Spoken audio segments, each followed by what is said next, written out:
Welcome back to Soulful Sessions, where we soften, slow down, and reconnect with what's sacred within. I'm your host, Jessica Clarice, and today we're diving into a powerful shift in how we approach manifestation. Manifesting through feminine flow versus masculine hustle. Now, let's be real. Manifestation is about creation, and sometimes bringing something into reality can feel challenging. But here's a truth I want to share. Nothing should ever feel highly difficult to obtain. If you have to force it, push relentlessly, and drain yourself in the process, then is it really truly meant for you? Is it truly your path? Because believe me, as a person who have pushed for something in the past and I kept pushing and pushing and pushing, and then when I finally got it, I'm too drained. And then I look at it and say to myself, I don't even want this. This is not exactly what I wanted. I just thought I wanted it. Many of us, especially as women, have been conditioned to fall in line with the masculine hustle. We work jobs we don't love, we stay in positions longer than we should, and we prioritize obligations over our true purpose. We hustle, grind, and push ourselves to exhaustion only to burn out. And then what? We finally, quote unquote, make it when we're 70, and now we get to rest with a modest pension? That doesn't sound like life. It sounds like survival at this point, and I'm over it. But what if we lived now in ease? What if we trusted our feminine flow and allowed things to align rather than force them into place? This isn't about rejecting masculine energy, just so you know. It's more about balance. Feminine energy is creation energy. The ability to dream, envision, and bring something from the unseen into reality. Masculine energy is the action that supports the dream. There is a time to rest in our feminine energy, to receive, and there is a time to take consistent steps forward. And that's the actual steps that you need to make in order for your dream to come true. So, how do we manifest through divine feminine energy instead of overworking ourselves in a masculine hustle? Now, I want to give you a little bit of a backstory. So, many people know this story. They know that I had a little bit of a career job for 12, 13 years. And with that job, I had good benefits. I had great health insurance. I had a pension. Well, technically, it's not a pension, but we're not going to get into that. And, I was getting a fair, decent pay. I was probably like $21, $22 an hour. And so I was not happy with this job personally. To me, it was very taxing mentally. Even though it's just desk work, it was just stressful. And I'm not going to get into like why I was like stressed out at this job, like the whole history. And so one day I decided to just, you know, take a leave of absence. And I was living off my pension money, which I was very irresponsible for. I had taken a, a loan out against my quote unquote pension, and I lived on that money for a while. But as I said before, I was very irresponsible, and then I had to find other means to make income for the next several months. And so I did a lot of side gigs, such as Uber Eats, DoorDash, Grubhub, you name it. Instacart was my largest money maker at the time until I stopped making money with Instacart, and that put me in panic. And then I got into cleaning Airbnbs. And that was good for a while until the season dried up and I started to get into a panic when I wasn't making money. But I'm not going to further with all the woes of that. But the point is, I was doing so many things every day, so many jobs. I would do Instacart from like 5:30 in the morning to 2, and then I'll have an hour break before I do 4 hours of Uber Eats to get the college kids where they like to order out dinner and stuff. And I would do like DoorDash, and I was working almost every single day. I did not have any rest, and that overworking my body, eventually it led me to be completely burnt out, as well as my legs, my body, my muscles were so overworked that every time when I tried to get out of bed, I couldn't really move well, and I couldn't really walk well for months. It was like this for a very, very long time. Okay, maybe not a very, very long time, but it was like this for about a year and a half of me with like impeded movement. Now, I am going to share a little bit of a simple guide of how to manifest with divine feminine energy. And it looks a little something like this. It's a little woo woo, but it's also practical as well, and it works. Trust me. Now, the first thing you need to do is embrace your intuition. You gotta start trusting your gut feelings, because divine feminine energy is about tuning into your inner wisdom and following the subtle nudges from the universe. And sometimes we confuse this with anxiety, and anxiety usually comes with fear of something's going to happen. Your intuition usually comes with, I know something's going to happen, but I'm not actually scared of it because I already know it's going to happen. And it's that little inner voice that's nudging you, like your gut feeling basically. It's like, you should probably go this direction. And a lot of us don't know how to listen for our inner voice because the world around us is too loud. So the best way to do this is to basically go into like a quiet room, go into a quiet space, give yourself 5 minutes in silence. I mean, I turn the TV off, no music, no radio, not even like the frequency music. Just sit in silence for like 5-10 minutes and really, really sift through your thoughts. Just let your thoughts come up, and usually that one familiar voice that it sounds small at first, but the longer you sit in silence, the louder it will get because you're looking for it. Now, another way of manifesting with divine feminine energy is, instead of pushing and controlling outcomes, allow things to unfold naturally and trust the process. Let go of needing everything to happen on a specific, strict timeline. So basically, flow with it and don't force it. Now, a lot of women, including me, we have a little bit of a control issue. We want to control everything to the T. And I remember, actually, this happened recently. I'm not going to say no names or anything like that. Someone that I know, basically, they had a set plan for something, and the plan had a completely different, route.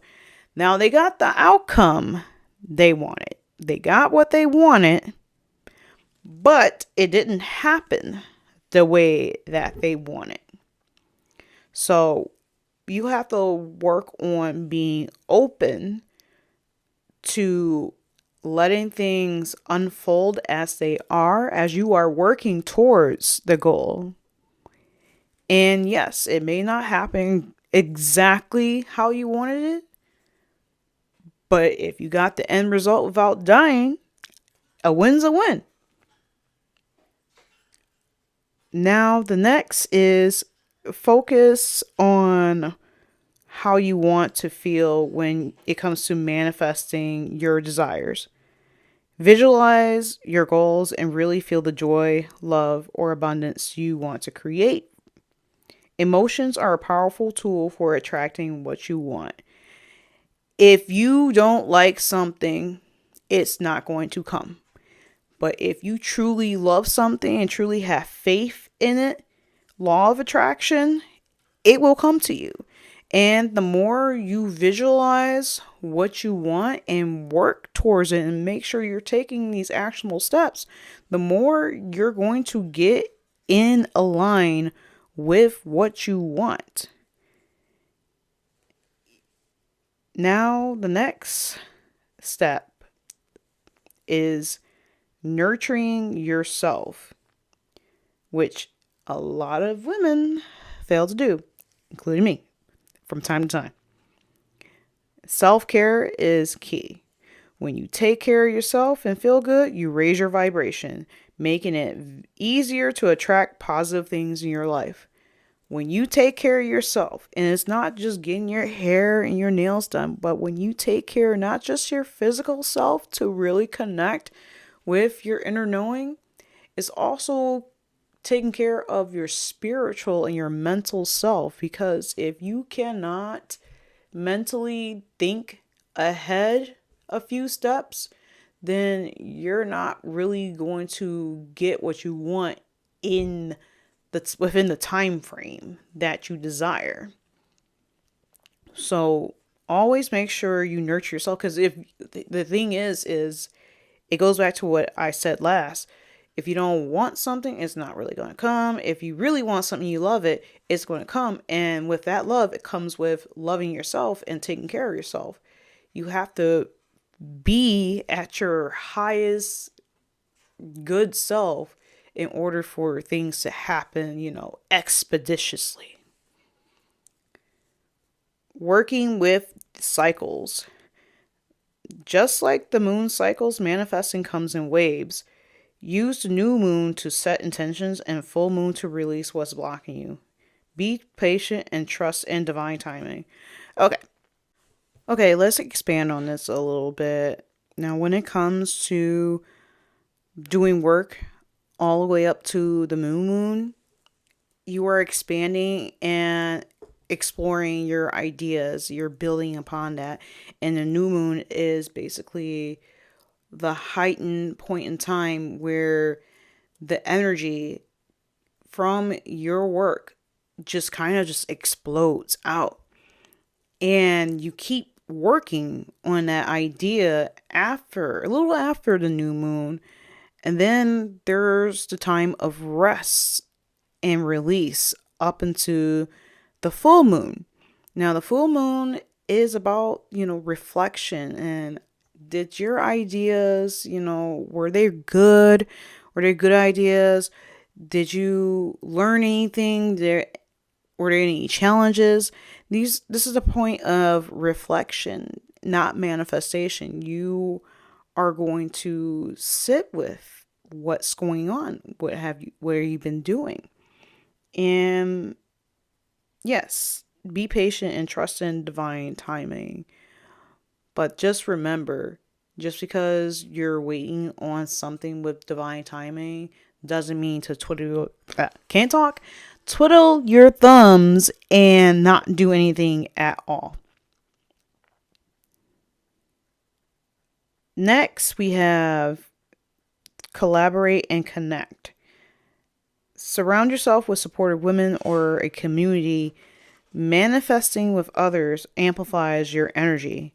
Remember, the feminine thrives in connection, not competition. And I have said in the last episode about defragmenting femininity, and sorry if you hear any background noise, that would be my sugar gliders. They are officially up and running around. And as I said before in the last episode about defragmenting femininity, that sisterhood is very important. And when sisterhood comes together to manifest their desires, it's basically like a expedited Next day, package drop off message to the universe of like, hey, we have this group of women. They want something, they want it now.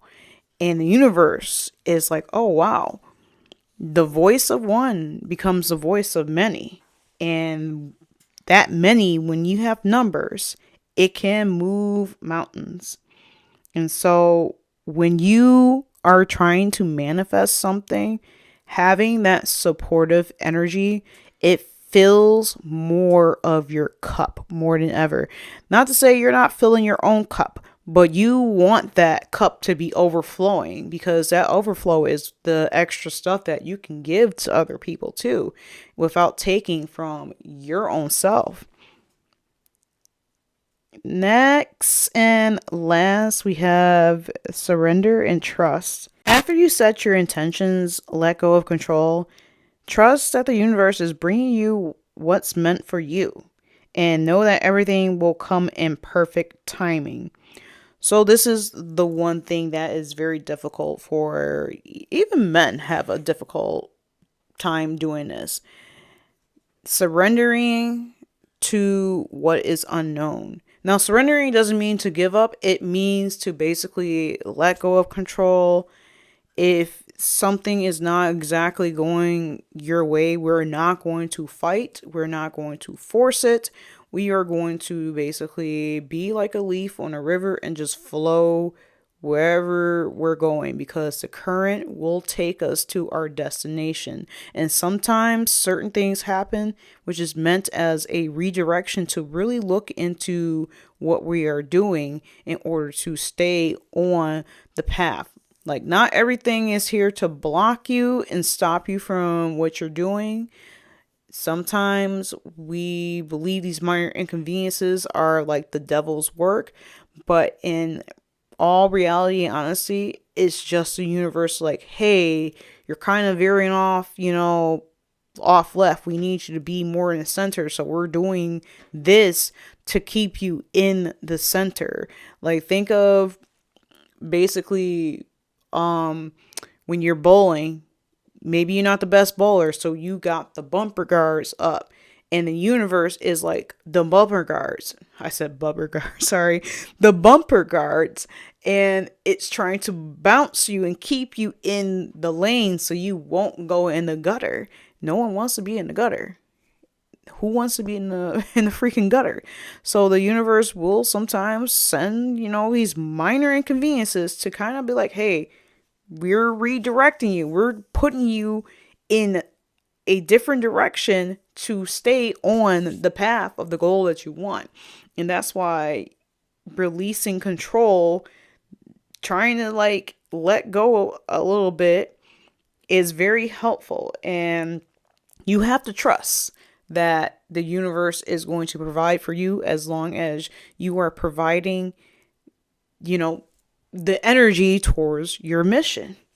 Here are some questions I want you to ask yourself. Where in your life have you been forcing instead of flowing? Where have you been grinding instead of trusting? What would happen if you allowed things to align with ease instead of constantly pushing? Let's continue this conversation together. If this resonates with you, connect with me on social media, share your thoughts, and let's build this sacred space as a community. If you enjoyed today's episode, please like, share, comment, and subscribe to the channel. Your support helps build this sisterhood and allows me to continue these soulful conversations. Thank you for tuning into Soulful Sessions. Until next time, may you manifest with ease, flow, and trust. Love you and peace.